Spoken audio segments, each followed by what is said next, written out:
Hey everybody, and welcome to the show. Hope you guys save some energy because it's time for you to go one more round with Rob. Before we jump into the show today, I know this is an MMA and boxing show primarily, but I just want to say I'm recording this on the morning of February 24th, and news came out yesterday that Tiger Woods had been in a car accident yesterday morning, had some multiple surgeries throughout the day. I just wanted to throw out some love and good vibes and prayers for him and his family. Like I said, I know this is an MMA and boxing show primarily, but Tiger Woods has been the guy or one of the guys for as long as I can remember in golf in my life. I'm 28 years old, and like I said, for most of my life, it's been Tiger Woods or he has been up there. So hope he and his family are doing okay. I hope he's doing well in his very early stages of recovery. I hope he just makes a good and timely recovery and can get back to all the things that he loves to do, whether it's golf or just being with his family now. I just want him to make good, strong recovery from that.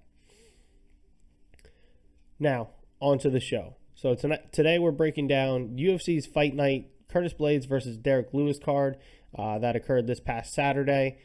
So let's get into that. First fight that I broke down for you guys was Eddie Wineland versus John Castaneda. So Eddie Wineland was a former WEC bantamweight champ, which was the sister organization to the UFC for a while until they finally merged back in 2011, I believe. And he was coming into his 40th pro fight.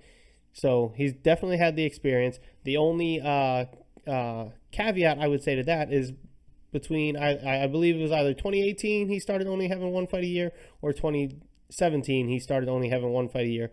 But one of those years, he's only had one fight since, and his only victory in that time span came in 2019. I believe it was a second round TKO. I don't remember the gentleman that he fought, though. He hasn't fought since around May of last year, I believe it was, when he fought Sugar Sean O'Malley, and Sugar Sean just starched him with a right hand, or a left hand, I believe, excuse me. And it was a great straight right down the pipe, bang, and Eddie just went right out. So hopefully he recovered enough to get into this fight. His opponent, John Castaneda, this is only his second UFC fight. So coming in here, second UFC fight up against a guy that's going into his 40th pro fight, it's got to be nerve-wracking. But Castaneda is a former Division II National Wrestling Champion, so he's got some credentials there.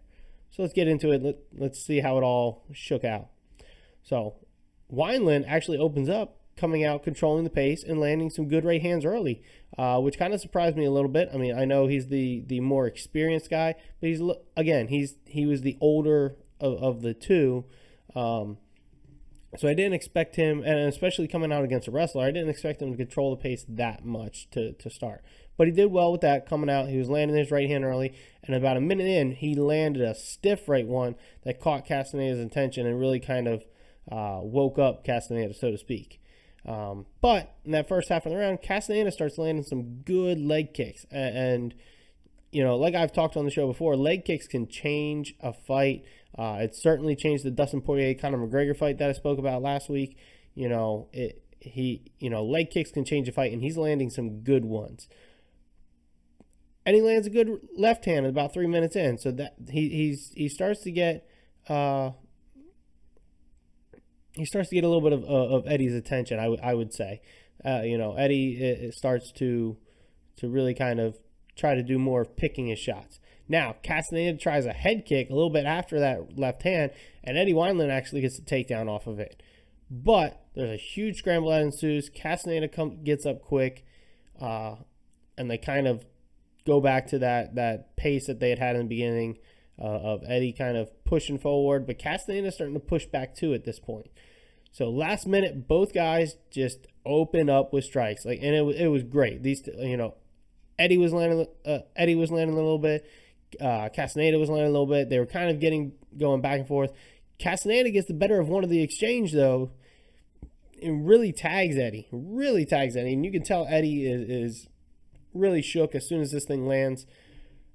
And then Castaneda lands about 6 to 8 punches before Wineland drops at one point, and the last punch that he lands before those 6 to 8 punches come in, you're like, ooh, Eddie is probably not going to recover from this. And then you see those 6 to 8 punches land, and boom, Eddie drops. He lands a couple more shots. I forget how many it was to be specific. He lands a couple more shots. Wineland, as Eddie's trying to get up, he probably landed at least 4 or 5 more shots as Eddie was trying to get up, and the ref stepped in and stopped it. I don't think it was a bad stoppage. I mean, Eddie was trying to get up, which in most cases is a example of what the refs tell the fighters of. You need to intelligently defend yourself. So intelligently defending yourself is not just sitting there covering up like this and saying, yeah, I'm good. Like, no, that's not intelligently defending yourself. Anybody that's getting hit is going to know to do this, whether you've been in the fight, whether you've trained martial arts. That's not intelligently defending yourself. You got to try to advance your position. You got to kind of be in an offensively defensive mindset, so to speak, there. So I don't think it was a bad stoppage, especially since some of the hits and knockouts that Eddie's taken recently. So I definitely think that helped him. I think that was definitely the ref looking out in the best interest of the fight. So Castaneda wins TKO 4-14 of round 1. Like I said, I've made a post on Instagram and Facebook. A lot of these fights did not go the distance. I think there was 4 fights on the entire card that went the distance. And obviously this was not one of them. So what do I think for Castaneda next? I think, he had a stiff guy. I forget the name of his first opponent when he came in, but he was a tough guy. And then you come in and you fight, a former champ like Eddie Wineland, and you put on that kind of performance. I think you deserve to see, at least a top 15 guy. I think if he's going to see somebody, I think it should be either the number 14 or number 15 guy. I would probably lean a little bit towards the number 15 guy, but I'm not Sean Shelby. I'm not the matchmaker. That's up for those guys. I think he could. I think based off of this performance, I think he could handle it. So next fight I broke down was actually the last fight on the prelim card. They kind of call it their feature prelim bout. And it was Jared Gordon versus Danny Chavez. Now, as I noted last week too, Rafael Alves had that huge 11.5 pound missed weight cut. His fight got scrapped. There were also 3 other people on the card that missed weight that night. Jared Gordon was one of them, and he missed by 4 pounds. So they were fighting in the lightweight division, which for a non-title contest, the max they could have weighed in at was 156 pounds, and he weighed in at 160 pounds. So he, disappointing to say the least. But let's get into it, into the fight, and let's see how it all shook out. So round 1, both guys came out and they exchanged head kicks in the first 15 seconds of the round. It's not usual to see that. So when I see that from guys, I'm like, oh wow, like that's pretty nice. So I have a Taekwondo background myself. So whenever I see guys come out and immediately start throwing a head kick, I'm like, ooh, all right, this is where we're going. Okay, we're gonna start off quick and we're starting off good. So both guys, like I said, both guys come out first 15 seconds around. They're exchanging head kick attempts. Neither one of them really lands. They kind of block and evade them for the most part, but they came out and tried them. First minute in the round, both guys are just kind of feeling each other out. Not really too much. They're throwing shots. They're throwing a lot of feints, a couple of shots here and there. But then about a minute and 15 into the round, Chavez lands a good right hand, and then the two have a good exchange for about 2 minutes. So after Chavez lands that right hand, I think Gordon just was kind of like, yeah, man, it's time to go to work. So then the two have a good back and forth for about the next 2 minutes. Good punches getting landed. The boxing was good. Leg kicks were being thrown well, kind of sparingly. Obviously, they're not throwing them as much as the punches, but they're landing good leg kicks and everything of the such. And then about 2:15 left in the round, Gordon lands 2 good leg kicks that really have to bother Chavez, because they were strong, they were hard, and I believe they were in just about the same position. So I'm pretty sure he was aiming for that calf kick. Like I said, those calf kicks change fights as well. I've talked about this before on the show. So it was those 2 good calf kicks that really had to have bothered Chavez. But again, they come after that. They have good boxing exchange, few kicks in there. Gordon's trying to target that same spot. And that's kind of how the round ends. I think Gordon got the better of the exchanges, and I gave him the round. So it was a very slim margin. It was a 10-9 round for me that Gordon won it. But I still think he had the better of the exchanges and that he deserved the round. Round 2, Chavez comes out and he opens up with a takedown. Big takedown to come right out of the gate, but Gordon gets back up pretty quickly.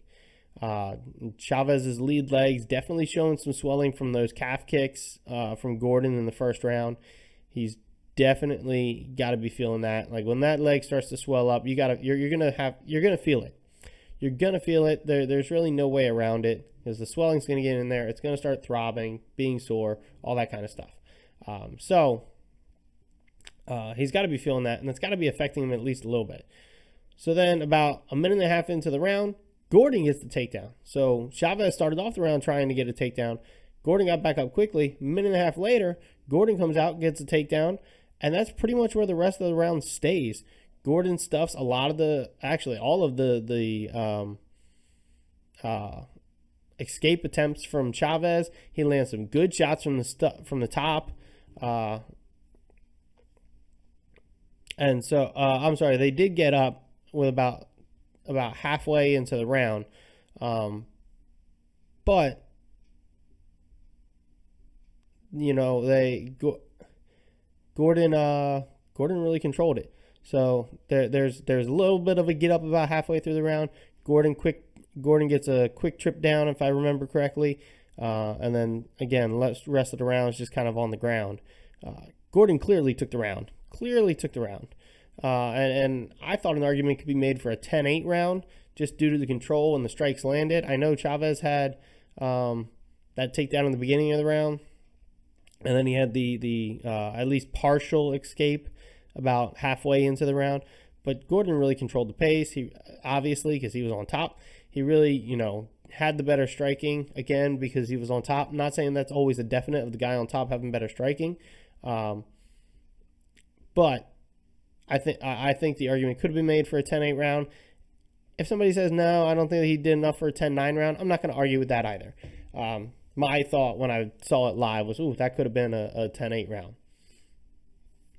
Round 3, Chavez comes out with a head kick that Gordon ducks under. So remember, these two started off the fight exchanging head kicks, or at least head kick attempts. Chavez comes out for round 3, does the same thing. Gordon just ducks under it. I haven't seen a lot of guys just duck under a kick the way that Gordon did. Gordon literally just dropped down into a squat and then just stood back up and was like, all right, cool, whatever, dude.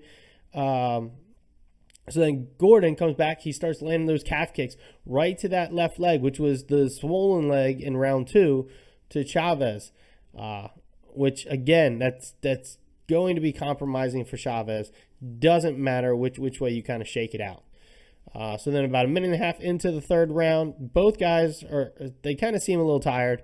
I think Chavez, that can be attributed to that he actually made the weight cut to 155 pounds, or I believe he weighed in at 156. I don't remember exactly.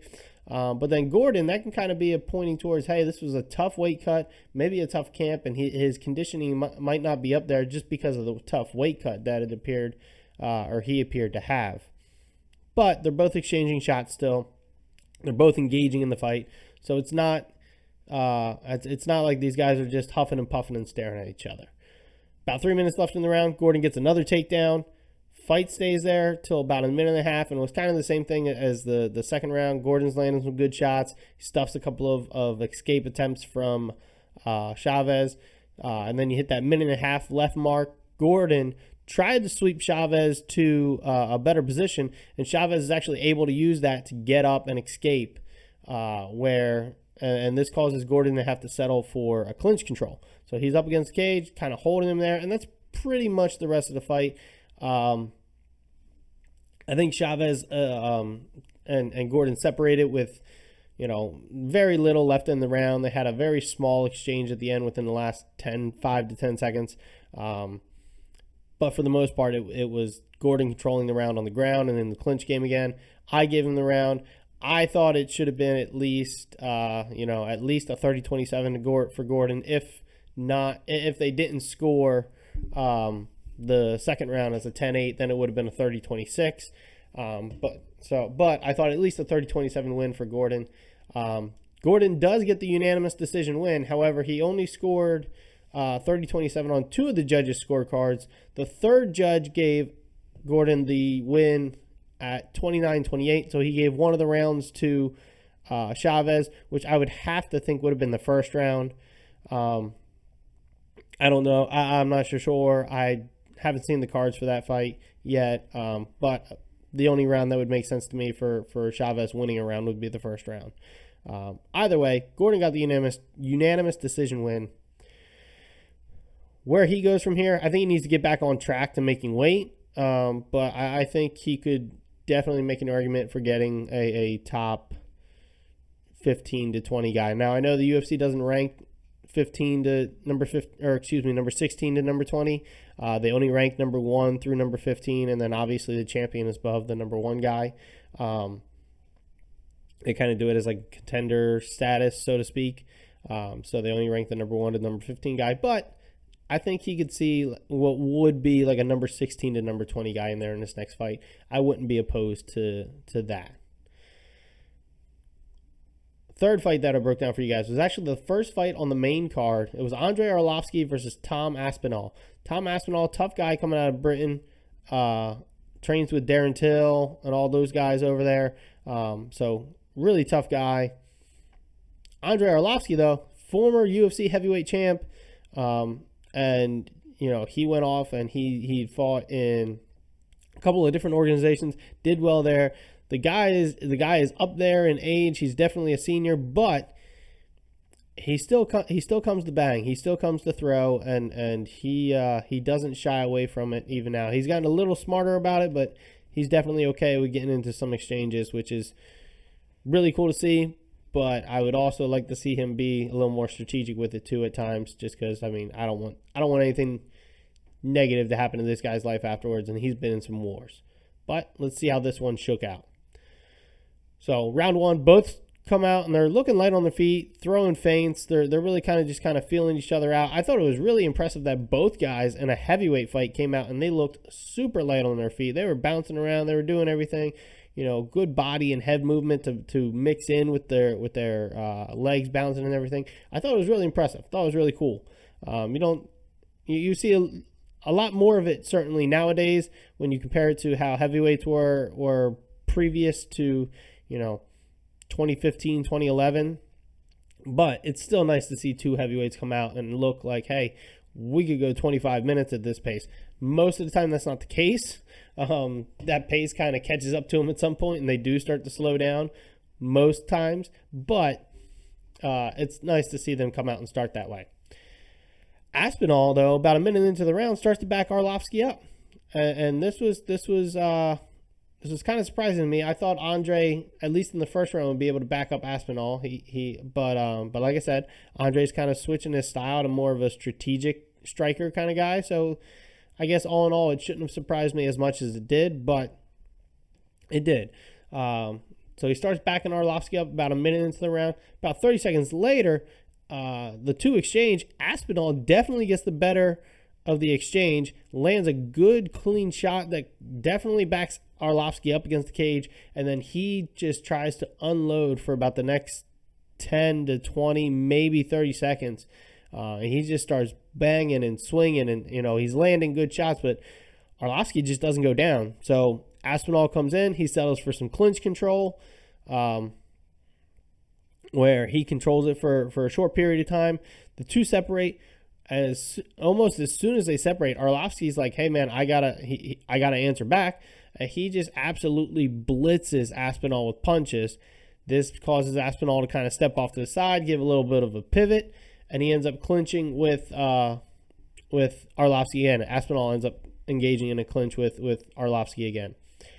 From here, what was really cool, or I guess not really cool for some people, but really cool for me to see, is Aspinall starts landing some hard foot stomps to Arlovski. I know it doesn't sound as impressive as, oh, this guy landed a huge head kick on the guy, but foot stomps are terrible. Next to calf kicks, I think foot stomps are the most painful thing to have to endure in the middle of a fight. It's terrible because, the calf kicks take the muscle portion out of it. The foot stomps literally take everything of your foot out of it. Your bones, ligaments, tendons, muscles, everything. Your foot doesn't like to, your foot naturally expands as you walk and stand on it and everything. But if you start expanding it more, especially by another guy just stomping on it, especially when the guys are heavyweights, they're terrible. Absolutely terrible. Aspinall lands a bunch of them. Just bang, bang, bang. So finally, Arlovsky's like, nope, don't want to do this. They separate. They finish around with a good exchange. But honestly, Aspinall took the round. I don't think there was any question about it. Coming out for round 2, Arlovsky opens up with a high front kick. So he throws a front kick to like the face level and then lands with a good jab straight combo. The two kind of bounce around. Same thing as like the first round. They kind of throw a lot of feints, try to get some feeling for the guy.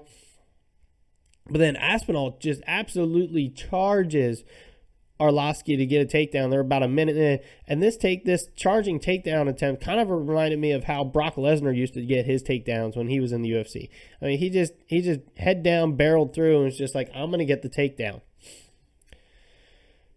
So he gets the takedown about a minute in, and he almost immediately, as soon as they hit the ground, gets Arlovsky's back. And once he gets Arlovsky's back, he sinks in the rear naked choke position, just squeezes, and Arlovsky has to tap out. Really surprising win for me. I thought if this fight was going to end, it was going to be a TKO or knockout, or, if that didn't occur, it was going to be a decision. I did not see these guys going out and getting a submission win. And that's not taken away from either of their ground games. I just didn't see it. They're just more effective in my opinion, more effective, more efficient, and they have the better game in their stand-up, and that's how I thought it was going to end, if it was going to end early. But Aspinall comes out, surprises me. He even said in an interview, he surprised himself. He was like, I didn't even know I was going to do that. So I didn't feel as bad at being like, wow, he actually submitted the guy? That's weird. But Aspinall won by submission, obviously. That was at the minute and 19 mark of round 2. Where's Aspinall go from here? Again, I hate to say this so often on a show, but I think the guy's got to see at least the number 15 guy. I think he's kind of in the same boat to me as Jared Gordon was. He's either got to see the number 15 guy or somebody in that 16 to 20 range if they're not already placing him in that range. If they're already placing him in that 16 to 20 range, it's got to be the number 15 guy. If they're placing him just outside that 20 range, it's got to be what would be the number 16 to number 20 guy. But after a win like that, I can't see them placing him outside of the number 20 range. That was just impressive in the way he pretty much controlled Arlovsky the entire fight. I think he's got to see at least the number 15 guy in his next go. That to me just seems like the only way to go about it. Next fight I broke down for you guys. Excuse me, bad English. Sorry. Next fight I broke down for you guys was the number 6, Ketlin Vieira against Yana Kunitskaya. This was your co-main event. Ketlin Vieira was actually one of the other 3 people, other than the Rafael Alves incident, to miss weight. So she was the last on the card. So it was Jared Gordon, Ketlin Vieira, Rafael Alves obviously had that huge miss weight that I told you guys about. And then I don't remember the 4th person, but I know there was a 4th person. But those were kind of the bigger ones that missed. So round 1 comes out. Vieira throws a quick jab straight combo to a takedown attempt. Kunitskaya, defends that takedown though pretty well, stuffs it, and Vieira ends up having to settle for a clinch. And so they're up against the cage, they're clinching a lot. Vieira eventually gets the takedown on Kunitskaya, but Kunitskaya gets up almost immediately. So that the takedown attempt and that first takedown attempt and that second takedown almost seem about in the same boat for me. And that's kind of how judges score it nowadays too. If you get a takedown and that person gets up almost immediately, that's really it's a change of position. That's great, but you didn't really control it. It wasn't a lot of grappling control.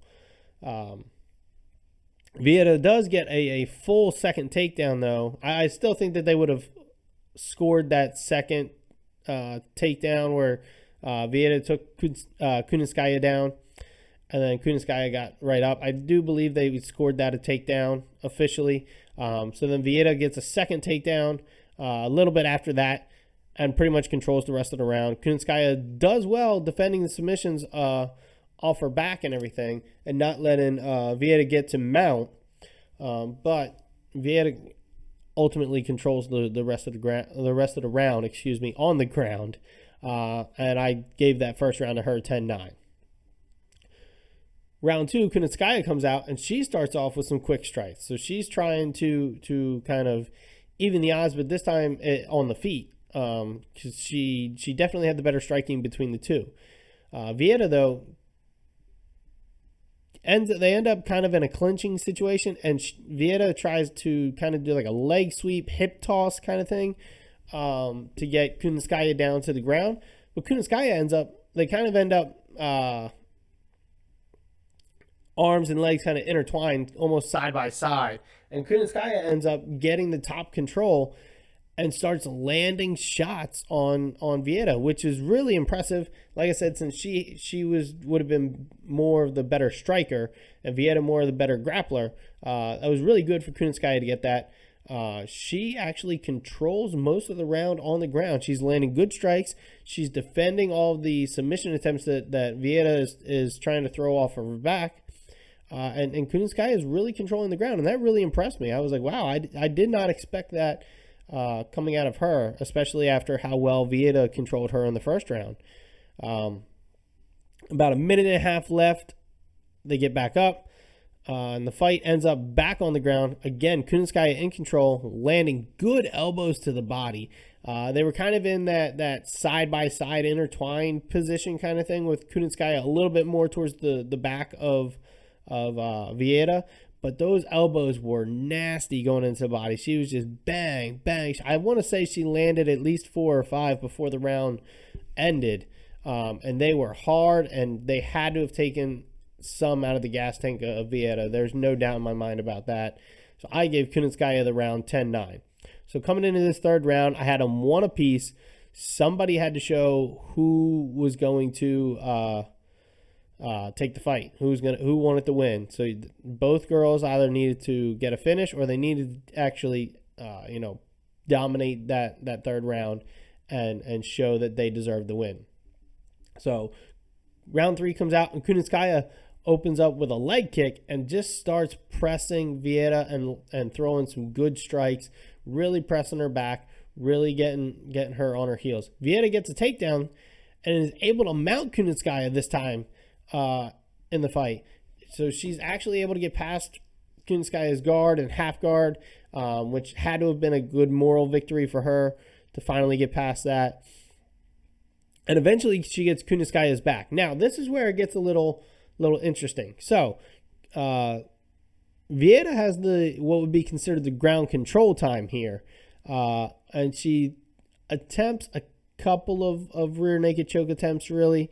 But a lot of what she's doing is she's trying to defend against Kunitskaya, who punching her in the head. So Kunitskaya, as Vieira has her back, is just throwing shots over top of her shoulder, pretty much just like this, and just landing on Vieira almost throughout the whole round while Vieira's in that position. Or at least the whole time of the round that Vieira's in that position. So she's landing shots, so it gets a little tricky as to, is Vieira really controlling the grappling as well, because we know Kunitskaya is definitely having the better and more effective strikes. the round pretty much lasts like that until the end. Vieira having the back, trying to get a couple of in my opinion, half attempted rear naked chokes or a couple of other submissions. But it was definitely Kunitskaya landing those hard over the shoulder shots. And the amount of force that she was able to get in those actually kind of surprised me a little bit too. Like she was actually able to get some pretty good force into them. I definitely think she trained those. So this was at first I was like, oh, 10-9 Vieira. Like this like she had back control, she had mount, had a couple of submission attempts, like that's. But then I started looking at some of the replays they were showing, and I was like, this could be a 10-9 round for Kunitskaya, especially since, like I said before, that change of position, judges aren't judging that as excessively as they used to. So it used to be like if there was a close round and a guy got a takedown right at the very end of the round, there used to be this saying of, hey, well, that guy just stole the round because they got a takedown right there at the end. They got it right there, right just before the bell. They got the guy down. So they obviously won the round. That's not really the case anymore. And especially, and you know, it kind of showed with this that it could be tricky because Vieira had what most would consider control on the ground, but Kunitskaya was landing the better strikes, and she was being more active, honestly, than Vieira was on the ground, especially in that third round. So it was very difficult for me to figure out who I would give that third round to, on at least if I was judging. But I could certainly see it going either way for either of the Vieira controlling it on the ground and having the couple of submission attempts, or Kunitskaya just being more active and having the better striking even while her back was taken and while she was mounted. Ultimately, it ends up being a unanimous decision win for Kunitskaya.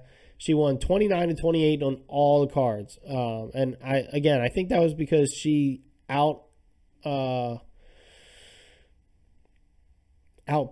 She was more active. She had more activity than Vieira, even while on the ground, even while having her back taken in that third round.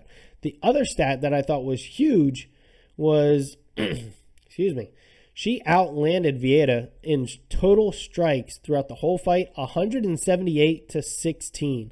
And that was crazy to me. Like, I didn't think it was that large of a spread, but it was. So where do I see Kunitskaya going from here? Well, she just beat the number 6 girl in the division. I would have to say you keep her in that at least around that number 6 range, number 6 to number 8 range.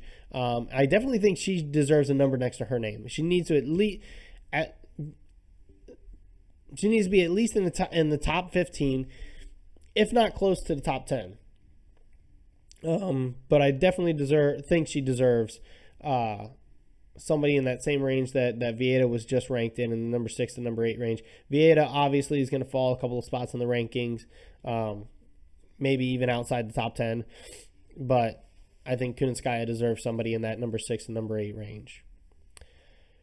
Moving on, main event time. Curtis Blaydes versus Derrick Lewis. So Curtis Blaydes was the number 2 heavyweight coming into the bout.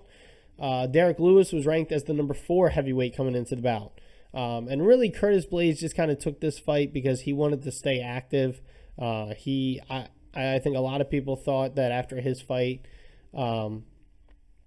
against Volkov, I believe it was, back in June or July, I think a lot of people thought, like, hey, this guy's going to be getting a UFC title shot next. That wasn't the case. The title shot went to Francis Ngannou, who's fighting Stipe Miocic, like I said on an earlier episode, next month. So Curtis was like, hey, I gotta have a paycheck and I gotta provide for my family. So let's take another fight. He took Derrick Lewis. Derrick Lewis has huge power in his hands. So it's definitely Curtis Blaydes is more primarily a wrestler, so to speak. But he does have good boxing. He definitely has good elbows on the ground. Curtis's nickname is Razor. His last name being Blaydes. So I'll let you guys fill in why his nickname is Curtis Razor Blaydes. But a lot of it is because of his elbows while on the ground. Like, his elbows are sharp. He gets you with just like the tip of the elbow, which definitely will cut guys, and he has cut guys. So he's definitely got the striking there. I think Derrick would have the better of the striking of the two, though.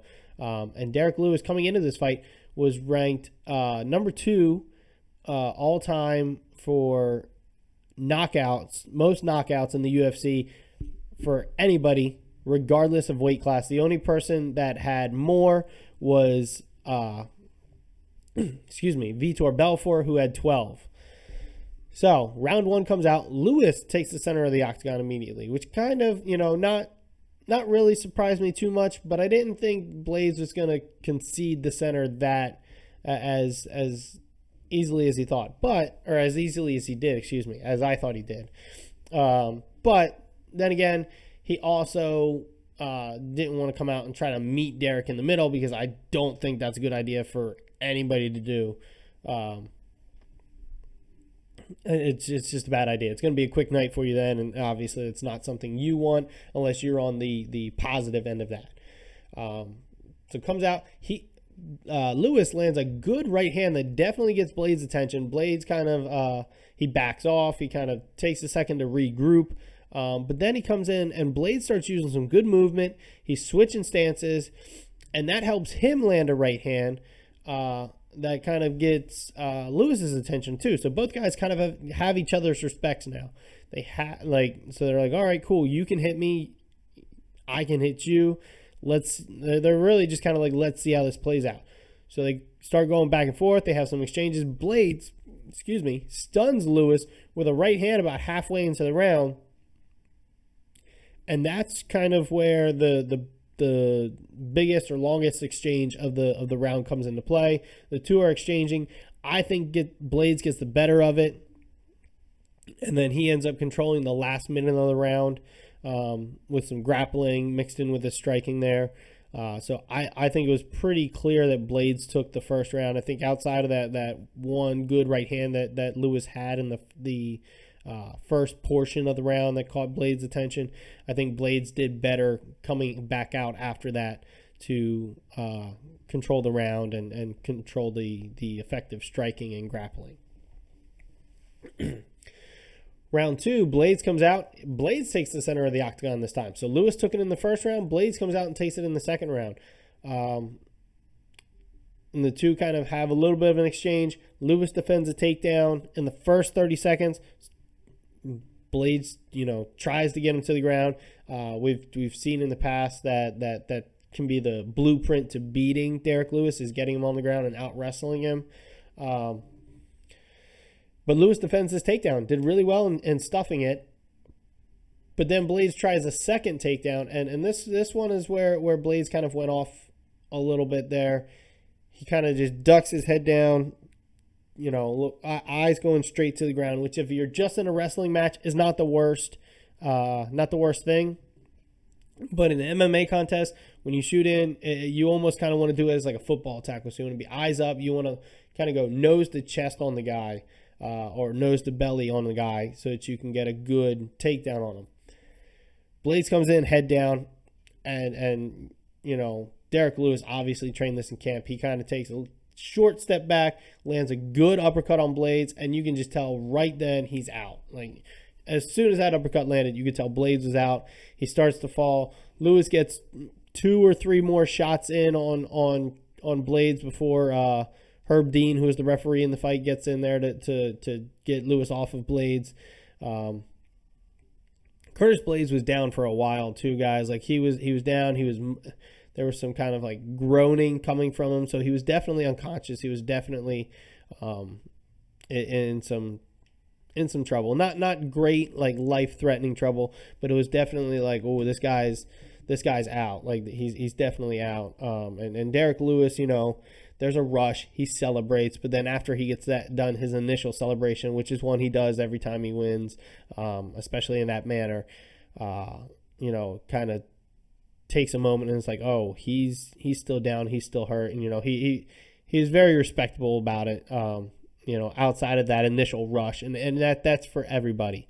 That's for everybody. Very, very rarely do I think, or not as often as people would hope, do I think we see guys that, even after they knock the guy out, they're like, all right, no, chill, this guy's hurt. There's a rush of adrenaline, and that's normal human emotions playing out. So I don't think I'm not saying that I didn't say that to kind of give a knock on Lewis at all, just to kind of give a full perspective of the situation. So obviously Lewis wins by knockout at the minute and 26-second mark of round 2. Lewis is now tied with Vitor Belfort for the most knockouts in UFC history, regardless of weight class. And in my opinion, he's got to be given a more serious look for a title opportunity in the near future now. I know John Jones is coming up to heavyweight, and everyone's like, oh, whoever wins between Stipe Miocic and Francis Ngannou next month, they're going to get Jones. I don't think that should be the case. I don't like when guys come from a different weight class and immediately get a title shot just because they were a champion that vacated the title in that weight division, or they still are the champion in that weight class in that weight division. I'm not a huge fan of it. I don't like it. Very rarely am I like, yep, that seems like a good idea. And I don't, especially when you have somebody that's coming up into heavyweight that hasn't fought at heavyweight in his career.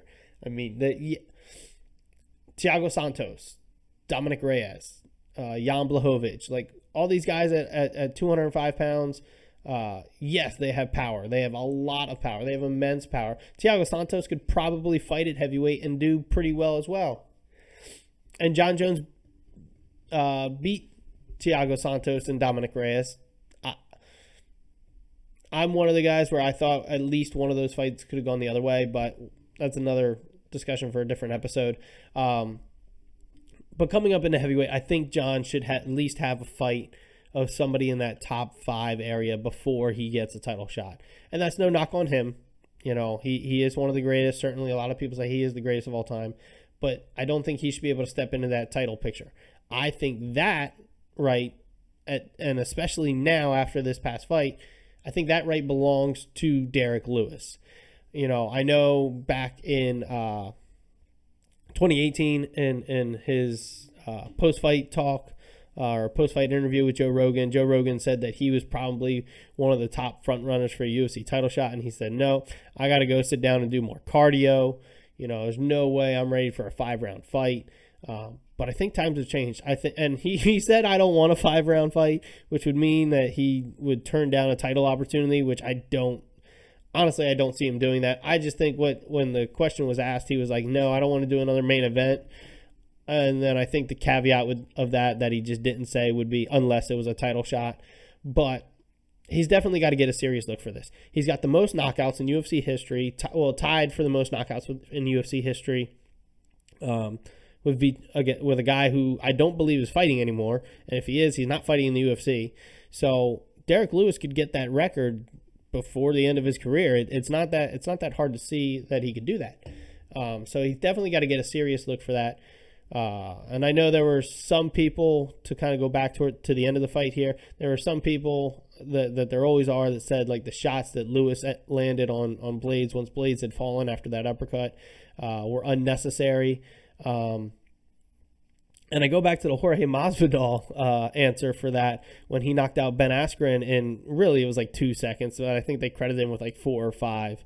It was only 4 or 5 because it took the ref 3 seconds to get over there because he didn't expect somebody to come out with a flying knee to knock somebody out in that fight.